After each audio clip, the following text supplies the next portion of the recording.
Hi guys, I am NK. Welcome to Digi family. देखिए, आज से हम हमारी यूपीएससी की स्ट्रेटजी तैयार करेंगे। यूपीएससी में किस तरीके से स्टडी करेंगे और क्या क्या हम टॉपिक से पढ़ेंगे। बहुत अच्छे से हम धीरे धीरे नोट्स बनाएंगे और अपना जो टारगेट है उसको अच्छे से सेट करेंगे और अच्छे से स्टडी करेंगे। देखिए, जो हमारी बुक हम स्टार्ट कर रहे हैं आज 11th क्लास की ज्योग्राफी की बुक है। बुक का नाम है Indian and physical environment. India का जो फिजिकल एनवायरनमेंट है उसके बारे में स्टडी करेंगे।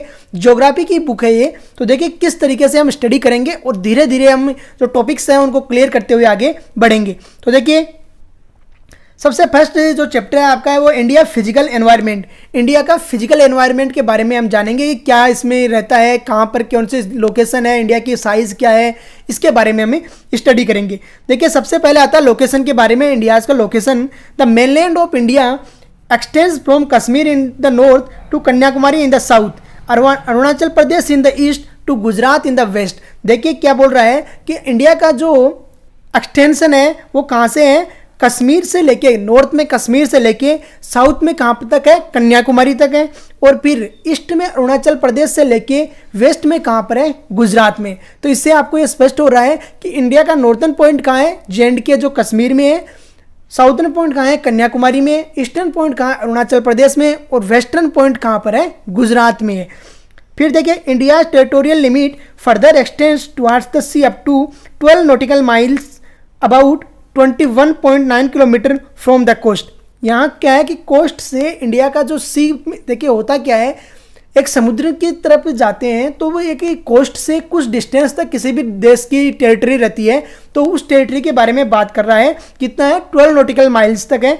अब देखिए होता क्या है, एक नॉटिकल माइल के बारे में अगर आपको पूछा जाए तो कितना होता है, एक नॉटिकल माइल इक्वल टू होता है 1.8 किलोमीटर और एक स्ट्रेचुअल माइल इक्वल टू होता है 1.6 किलोमीटर। अब है, और southern boundary extends up to 6 degree 45 minute north एक्संस और latitude in the Bay of Bengal. हमने जो क्या है कि साउदर्न बाउंड्री है वो कहाँ तक है, 6 डिग्री 45 मिनट तक है, latitude in Bay of Bengal 6 degree 45 minute तक है और साउदर्न बाउंड्री। फिर क्या है, the distance of India from north to south कितनी है, 3214 किलोमीटर। बहुत ही जो एग्जाम्स होती है, कम्पिटेटिव एग्जाम्स होती है, उनमें पूछा जाता है कि इंडिया का साउथ से नॉर्थर्न जो डिस्टेंस है वो कितना है, तो वो कितना है 3214 किलोमीटर। 3214 3214 किलोमीटर है साउथ से लेके नॉर्थ तक, और ईस्ट से लेके वेस्ट तक कितना है 2933 किलोमीटर है। कहाँ से कहाँ तक, ईस्ट से लेके वेस्ट तक। ईस्टर्न पॉइंट कहाँ पर है, अरुणाचल प्रदेश में, और वेस्टर्न पॉइंट कहाँ पर है, गुजरात में। The distance between two longitudes decreases towards the pole whereas the distance between two latitudes remains the same everywhere. देखिए क्या होता है, जो लॉन्गिट्यूड्स होती है उनके बीच में डिस्टेंस डिक्रीज होती जाती है, लेकिन जो लैटिट्यूड होती है उनके बीच में डिस्टेंस ऑलवेज क्या रहती है, सेम रहती है। क्यों रहता है ऐसा, बताइए आप। होता क्या है, देखिए लॉन्गिट्यूड क्या रहती है, आपस में पैरेलल रहती है। जो लेटीट्यूड क्या रहती है, आपस में पैरेलल रहती है एक दूसरे के, तो उनके बीच में डिस्टेंस क्या रहता है, सेम रहता है। जबकि लॉन्गिट्यूड क्या होती है, पोल्स पे मिल जाती है एक दूसरे को, तो उनके बीच में डिस्टेंस क्या होती है, हमेशा डिक्रीज होती रहती है। There is a general understand among the countries of the world to select the understand made in multiples of 7 degree 30 minute of longitude. India standard meridian time is taken from 82 degree 30 minute. जो क्या है, पूर्वी अक्षांश होती है ना, eastern अक्षांश, it passes through Naini near Prayagraj. जो इंडिया का स्टैंडर्ड मेरिडियन टाइम लिया गया है वो कहाँ से लिया गया है, 82.5 डिग्री उत्तरी अक्षांश जो है, पूर्वी अक्षांश है, उससे लिया गया है। और कहाँ से पास आउट होती है ये, इलाहाबाद के पास में एक जगह है नैनी, वहाँ से ये पास आउट होती है। फिर क्या बोल रहे हैं, IST Indian standard time is ahead from Greenwich time 5 hours 30 minute. India का जो स्टैंडर्ड टाइम है वो ग्रीनविच टाइम से कितना आगे है, 5 घंटे और 30 मिनट इंडिया का स्टैंडर्ड टाइम है वो ग्रीनविच टाइम से आगे। There are some countries where there are more than 1 standard time. देखिए इंडिया में क्या है, सिंगल टाइम जोन है, लेकिन वर्ल्ड में बहुत ऐसी कंट्रीज है जिनमें बहुत ज़्यादा 5 भी टाइम जोन है, 6 भी टाइम जोन है। जो USA है उसमें कितने टाइम जोन है, 7 टाइम जोन है। These are happen due to their east to west extent. उनका क्या है कि ईस्ट टू वेस्ट ज़्यादा एक्सटेंट है, तो इस वजह से उनकी क्या है कि जो टाइम जोन है वो ज़्यादा है। कितने टाइम जोन है यूएसए में? 7 टाइम जोन है। आपको अगर कोई पूछा जाए कि यूएसए में कितने टाइम जोन है, 7 टाइम जोन है। और इंडिया में कितने टाइम जोन है? एक सिंगल टाइम जोन है। और कहाँ से लिया गया है? तो 82.5 डिग्री पूर्वी अक्षांश जो जाती है कहाँ से? इलाहाबाद के पास नैनी से, वहाँ से इंडिया का जो स्टैंडर्ड टाइम है लिया गया है। इंडिया का स्टैंडर्ड टाइम है वो ग्रीनविच टाइम से कितना आगे है? तो आप बताओगे 5:30 है वो आगे है। ठीक है, फिर देखिए ये आपको इंडिया का जो नक्शा दिख रहा है, ये इंडिया का पुराना जो नक्शा है, जब JNK है वो डिवाइड नहीं हुआ था। अभी JNK UT बन गया, यूनियन टेरिटरी।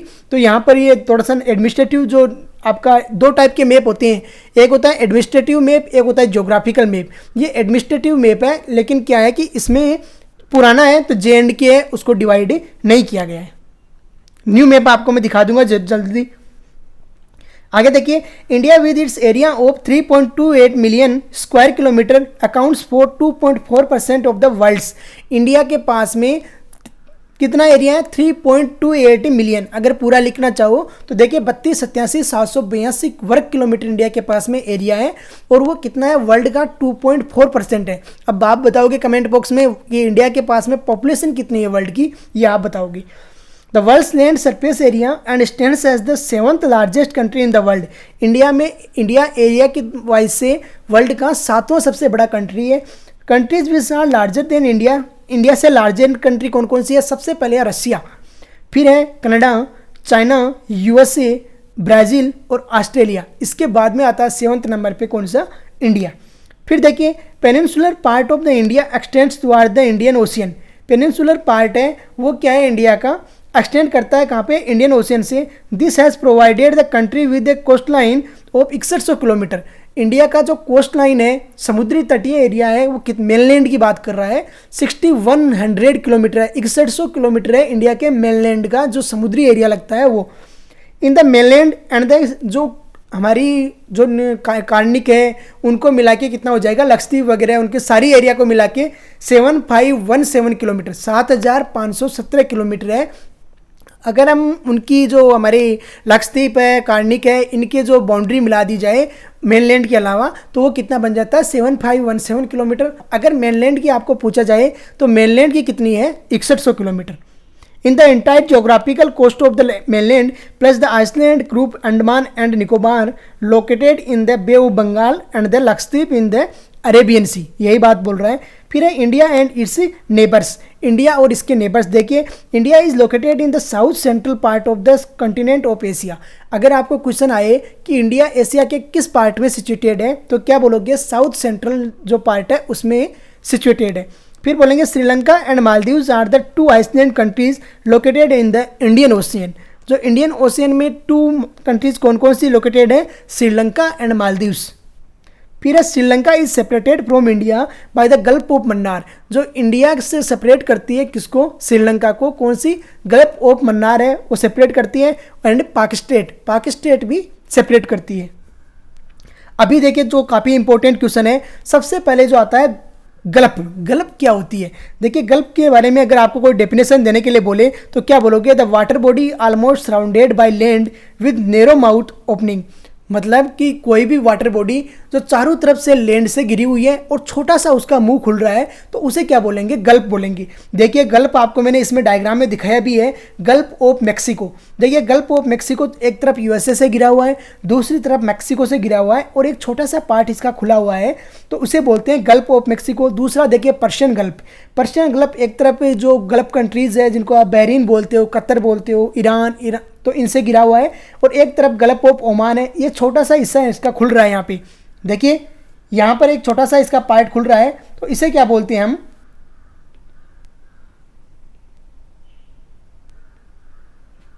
यहाँ पर देखिए छोटा सा पार्ट इसका ओपन हो रहा है और इसका भी छोटा सा पार्ट ओपन हो रहा है, तो इन्हें क्या बोलते हैं? गल्फ बोलेंगे। क्या बोलेंगे इन्हें? गल्फ की डेफिनेशन देखिए, the portion of sea that penetrate the land, it connects the land and sea, it form naturally, it serves as an excellent location for harbours. सबसे पहले तो ये क्या होता है? नेचुरली होता है। दूसरी बात, ये एक्सीलेंट लोकेशंस रहता है हार्बर के लिए, क्योंकि मेनलैंड बहुत ज़्यादा इनके ऊपर लगती है। दूसरी देखिए, the water body almost surrounded by land. Water body है वो ऑलमोस्ट लैंड से सराउंड करती है विद नैरो माउथ ओपनिंग, और नैरो माउथ ओपन करती है। फिर देखिए डेफिनेशन स्टेट की, narrow passage of water that connects two larger bodies of water. It can be man-made and such as a structure is known as a canal. States can't act as a harbor. It is naturally formed narrow passage of water that connects two larger bodies. तो दो larger body को आपस में मिलाते हैं, water की दो larger body है उनको आपस में मिलाते हैं।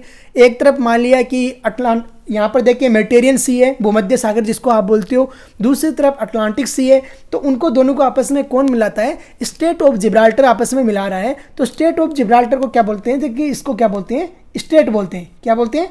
स्ट्रेट, क्योंकि ये दोनों को आपस में मिला रहा है। दो वाटर बॉडीज को आपस में मिलाने वाले को क्या बोलेंगे?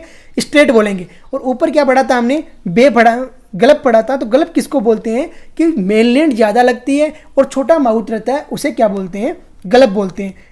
स्टेट का हार्बर की तरह यूज़ नहीं किया जा सकता और ये भी नेचुरली बनी हुई रहती है।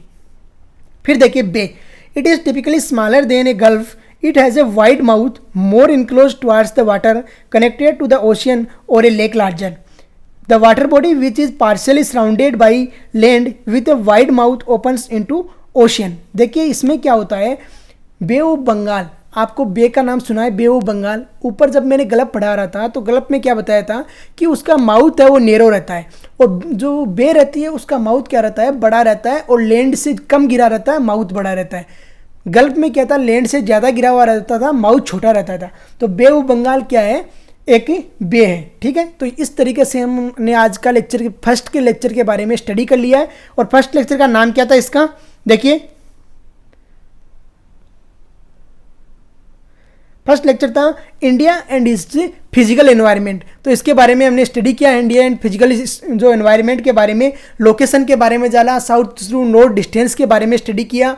फिर हमने जाना कि किस तरीके से गल्फ किसको बोलते हैं, बे किसको बोलते हैं, और स्ट्रेट किसको बोलते हैं। तो आज का लेक्चर हम यहीं पे फिनिश करते हैं। नोट्स अच्छे से प्रिपेयर कीजिए, आगे का जो लेक्चर लाएंगे हम उसमें और ज़्यादा अच्छे से हम स्टडी करेंगे।